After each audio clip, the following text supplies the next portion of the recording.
Hi friends. Tamil சினிமால இப்போ ரொம்ப பாப்புலரான ஜெனனா அது த்ரில்லர்ஸ் தான். ஆனா கொஞ்ச வருஷம் முன்னாடி வரைக்கும் தமிழ் சினிமால அவ்வளவா த்ரில்லர் பிலிம்ஸ் வராது. மூடுபனி, 100வது நாள், ஊமை விழிகள், மௌனம் சம்மதம் இப்படி சில பாப்புலர் த்ரில்லர் மூவிஸ் தமிழ் சினிமால வந்து இருக்கு. ஆனா 1964ஆம் வருஷசிதில ஒரு தமிழ் படம் சக்கப்போடு போட்டு இருக்கு. இன்னைக்கும் all time classic romantic thriller படமா இருக்க படம் தான் புதிய பறவை.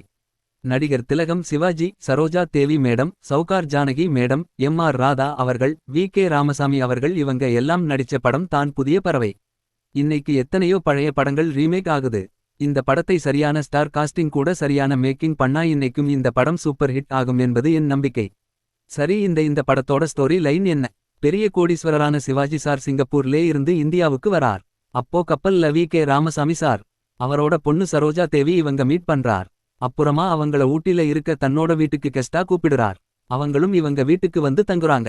அப்புறம் என்ன வழக்கம் போல ஹீரோ சிவாஜிக்கும் சரோஜா தேவிக்கும் லவ் ஸ்டார்ட் ஆகி ஊட்டி மலை மேல டூயட் போடுறாங்க. இதுவரைக்கும் இது ஏதோ சுமாரான லவ் ஸ்டோரி மாதிரி தோணும். ஆனா இவங்க டூயட் பாடி முடிச்சிட்டு திரும்ப வரும்போது ஒரு ரயில்வே கிராசிங் வருது. அங்க ரயில்வே கேட் மூடப்பட்டிருக்கு. தூரத்துல ரயில் வர சத்தம் கேக்குது. இதுக்கு அப்புறம் இந்த கதையிலே நடக்கிற ட்விஸ்டுக்கு மேல ட்விஸ்டு தான் முழு படமே. படத்துல ஆக்டர்ஸ் பெர்ஃபார்மன்ஸ், செம்மையான ஸ்கிரீன் பிளே, சூப்பரான மியூசிக், அருமையான சினிமோட்டோகிராபி இப்படி எல்லாமே ஸ்பெஷல் தான். தமிழ் சினிமால வந்த one of the best climax scenes இந்த படத்துக்கு. இது ஒரு must watch mystery romantic thriller movie and Tamil cinema.